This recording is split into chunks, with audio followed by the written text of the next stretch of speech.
Praise God.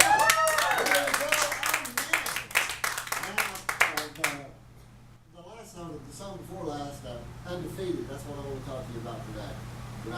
Today's message is entitled, what did I call it? I'm in it to win it, that's it. I'm in it to win it. How do you like that phrase? It's not if you win or lose, it's how you play the game. We always say that to people that are about this call just to help them through it, right? But it is, the fact of the matter is, we are in it to win it. If you'll listen to the words of the song that Daniel was singing, Jesus never lost a single encounter with the enemy. That's right. Never lost a battle, never lost a fight, never came up short on what he was trying to accomplish. Do you understand what I'm saying? He was in it to win it, and he won it every time. Now, if we have Jesus living within us, then we know that same Jesus that won it before can win it now, right? Does it matter how you play the game? Absolutely. Jesus played it perfect.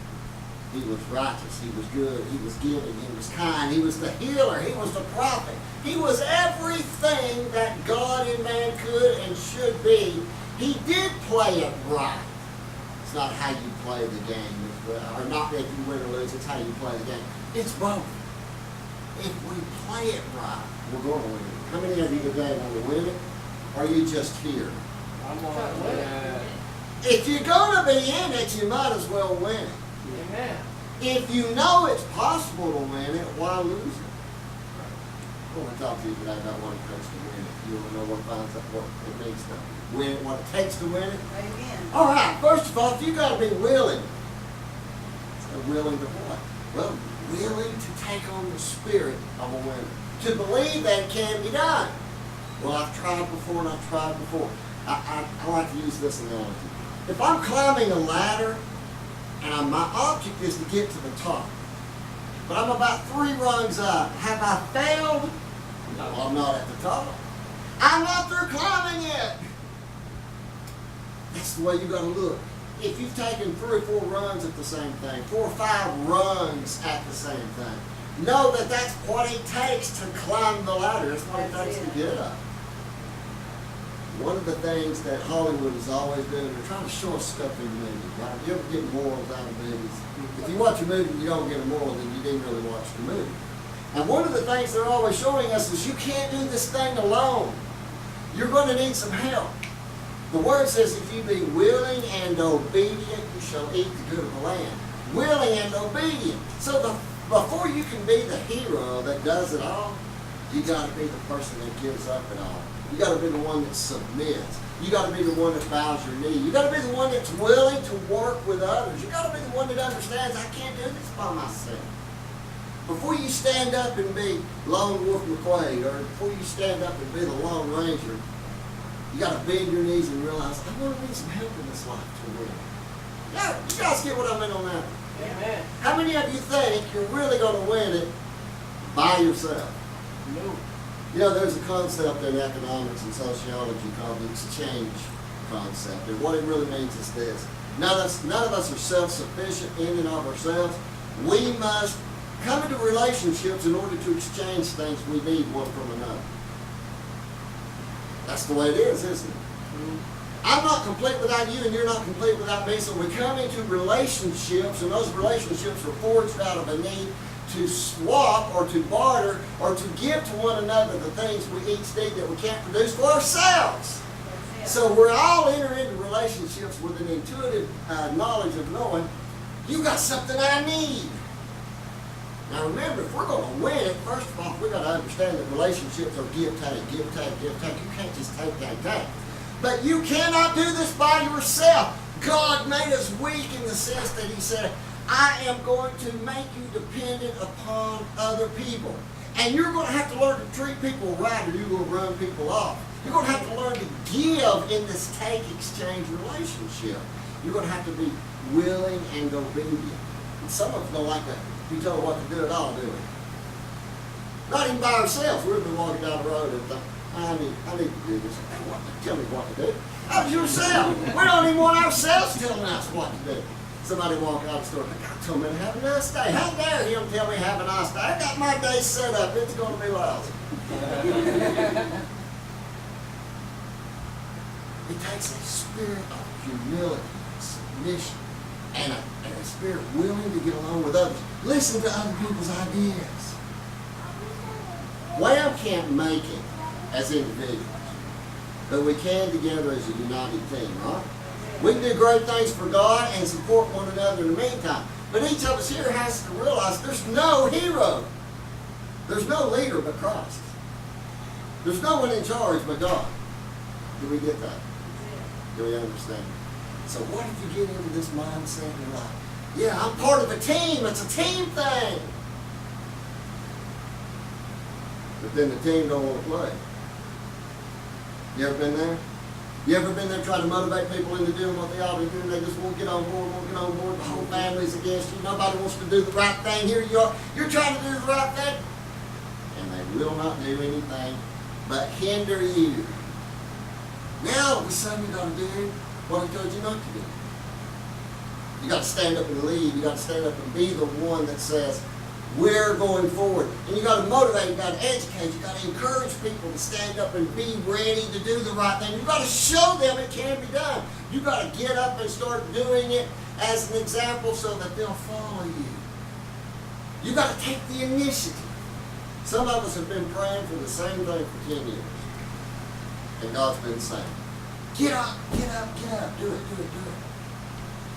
You know, many a time throughout this ministry, Faith and I have looked at each other and said, how much longer can we keep encouraging? We need to be encouraged. How much longer will we lead, and nobody really follow with their whole heart? And you know what the answer is? You keep on keeping on and keep on doing it. Because every time you decide within your heart whether or not anybody else is going to be on board or be excited or do this thing, I am. Pump yourself up. And it can't be full of hot air. It's got to be like, me and you, God, me and you, God. I know what you told me to do. I know that who you told me I am. I know, even if nobody else helps me, I can get this thing done if you'll help.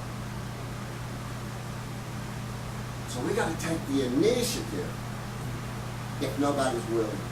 But here's the funny thing about human nature. Every time you take the initiative, every time you decide, I'm the one, I'm going to get up and do it, whether anybody else does, it always motivates people. Everybody's just waiting on the leader to get up and do something. But the leader's got to remember. It's just like Tom Sawyer with his whitewashing fence. Man, this is fun. Woo-wee, this is fun. You guys are missing out. Somebody walks by and said, what are you so happy about? I said, oh, just painting my fence. Having a good time. Well, let me do that. No, I'm not going to let you do this. This is my thing. And he wound up getting them boys to pay him to paint the fence. Now that's a leader. That's somebody I can learn from. If you show somebody in your circle of friends that you're having fun doing this Jesus thing, even if it costs you, they're going to be like, well, let me try. But if we are so depressed and downcast and so overwhelmed that even God doesn't work, who wants to be like that? Who wants to be one of those fair weather friends? Who wants to be one of those kind of people that no matter what you say or do, they pretty much just always stay here? You know those people, right? It don't matter what you say or do, they just will not get going. Will not get up. Because down in their heart they bought the lie, it can't be done. But see, God's already declared you won. He's already defeated the enemy for us. If we walk in his steps, we'll defeat the enemy in our lives just by doing what he did. Before faith comes to closes, I'm going to touch one more point. Oh, this is great, man. It's good to get pumped up like this. It's good to know you can win. It's good to know God's on your side. It's good to know God's ordained you to prosperity, wealth, and health, and life more abundantly. All of this sounds wonderful. I understand it's going to cost me something. I got to get along with people, and if they don't want to get along, I got to initiate, but I'll do it tomorrow. Yeah, tomorrow's a good day to start. Today, you know, I've been getting all psyched about it. Tomorrow I'll be, tomorrow I'll start. What's going to happen tomorrow? You wake up, it's like, I lost my sight. I gotta get psyched again. So yeah, you get all psyched and say, hey, tomorrow I'll do this. Got all psyched up. Tomorrow comes, hey, I lost my sight.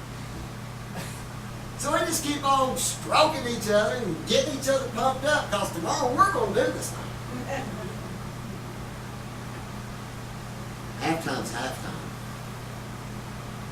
You know, halftime's not forever. You come back out and you start playing in the third quarter. It's time to play. Jesus put it this way. Now is the acceptable time. Now is the day of salvation. Now is the day of salvation, which can mean move into an area of holiness. But when, God? Now! That's right. Some of you praying for God and asking Him how much longer, and He's like, how much longer? That's right. It's like, God, when are you going to come through for me? And God's like, when are you going to stand up for me? Like, when, God? I've been waiting on you so long. And I was like, when? I've been waiting on you so long. Same thing. It's like going screaming to God and it's in the canyon. God, where are you? And it's like, where are you? He made us in His image so we can stand up and be like Him. You are not a wuss. You are not a defeated foe of the enemy. You're not some person that takes lying down easily. Somebody better make you quit. You're not going to quit because God breathed life into you. So He blew His life. He blew into the nostrils of mankind, into every person the breath of life. You have divine breath in you. You're made in His image. You're called according to His glory, and He is with you. You shall not fail. Yea, though I walk through the valley of the shadow of death, I will fear no evil.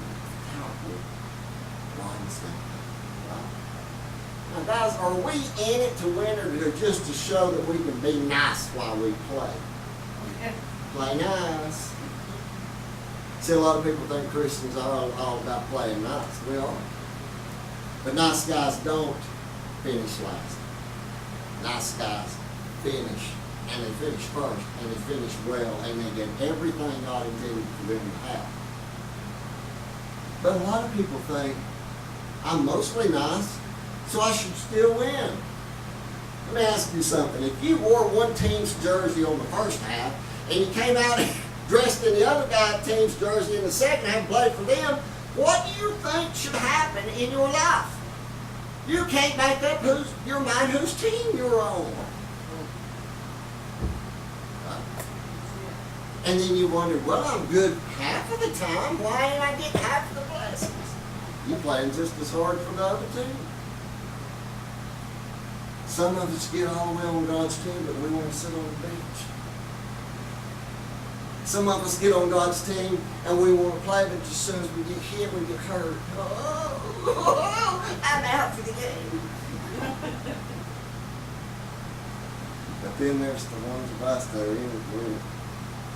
And we're not just in it to win. We want to put a certain hurt on a certain enemy and say, he's messed with our family. How dare he? He's stolen stuff from us. He lied to us. He's told us our God doesn't love us. Our God's not fair. Our God's not just. Our God's asleep. He's taught us all kinds of stuff. And we cut Him slack and rail on God. Well, if every God, if you was really for me, you wouldn't let all this stuff happen. He's like, it's not me. It's our enemy. His name's Satan. Means adversary. Well, God, if you really loved me, you'd beat Him up for me. God said, if you'd read my word, you'd understand what I'm doing. I said in Genesis to Adam's wife, Eve, I'm going to put warfare between you and the devil. In other words, kicking Satan's butt is wonderful. That's right. Now, women don't take offense. But that's another way of saying it. It's light work. You asking me to do something, it's light work. I'm not going to get up for that. You didn't even have to do it whenever there was war in heaven. Michael kicked Satan's butt. Jesus is going to do it one time, and He just shows up, and that's it. Bride of Christ, are we in it to win it? When are we going to start fighting our own fights instead of expecting somebody else to fight That's for it. us? It's your family, it's your home, it's your dream, it's your vision, it's your provision, it's your stuff, it's your enemy has taken these things. And God's saying, if you'll believe me, if you'll stand up, if you'll be in it to win it, I'll be with you. I will help you, but I'm not going to do it for you. So God, I'm just too tired of standing. Then I'm too tired of it. Lord, what if I put one foot out of that? And I'll put one foot out of that. Lord, what if I can believe just one thing you say? Then I'll put more power in you because you do. God, what if I stand up and go at this just full steam? Are you going to be with me? In front of you and behind you. Some of us keep shooting ourselves in the foot, and I know you won't finish with us. You ever went hunting with somebody that doesn't know how to hunt? They ended the rifles everywhere. It's like, man, point the rifle barrel down as we're walking through the woods. Shooting yourself in the foot is the same thing as saying you're completely unaware of the warfare techniques that you're going to need when we go. And some of us are doing some of the dumbest stuff, like I don't preach against vice because vice is not really, well, it's not loving God enough. But let's say we're doing something like pornography, or prostitution, or street drugs, or we're stealing, all of the things that are super detrimental to our lives. And then we say, God, what's going on? And he's looking down at us going, what's going on?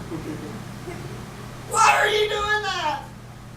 Well, we were winning, Lord, so I thought I could shoot myself in the foot and barrel.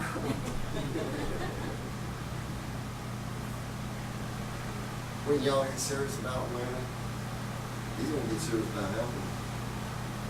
But every time you get a little bit of hand on him before you get a little bit behind. You know, somebody that worked overtime, they got an extra $40 so they could blow their whole check. Friday night, man, I worked overtime, I got 40 extra bucks. Monday morning, man, what happened? Well, some of us think if we do good for 2 weeks in a row, all of a sudden God's up there like, wow, 2 weeks! Angels, come. 2 weeks, 2 weeks, 2 weeks, count it. That's my boy.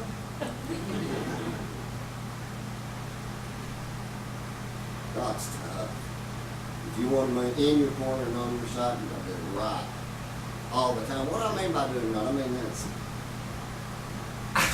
We'll change jerseys. I know whose side I'm on. God, I'm on your side. That's making up your mind whose side you're on, right? Have you even done that? For sure, if you make it up your mind whose side you're on, then you're not always good. Some of the stuff the devil does, some of the stuff God does, I think I'll just stand there. Yeah, this is a safe place. Both of them will ignore me. No, Satan's going to tear you down and God's going to win you because you're his and you're acting a fool. I'm in it to win. I'm going to live life with a passion. With sin. Because here's what's happening. Every time I meet somebody down, I know who did it. Satan's told you something. The enemy. God is the spirit, and they that worship him must worship him in spirit and truth. And Satan is a spirit. He has the ability to whisper into your heart and ear that there is no hope. And so when I run across a person with no hope, I know where they got that message. So I'm going to tell them exactly what God's telling. But I'm going to tell them God is not going to do it for you. You've got to invest in your own homes. And I mean, you got to stand up and be ready to fight. Nothing worse than pulling for your college team. And man, they got momentum going. They started on their 4-yard line. Drove all the way down the field. They're on the half-foot line and they fumble. Are you kidding me? That's what some of us do. We think, I know afford to mess up a little bit. Hey, you're on the 1 foot line. Really? We used to run track.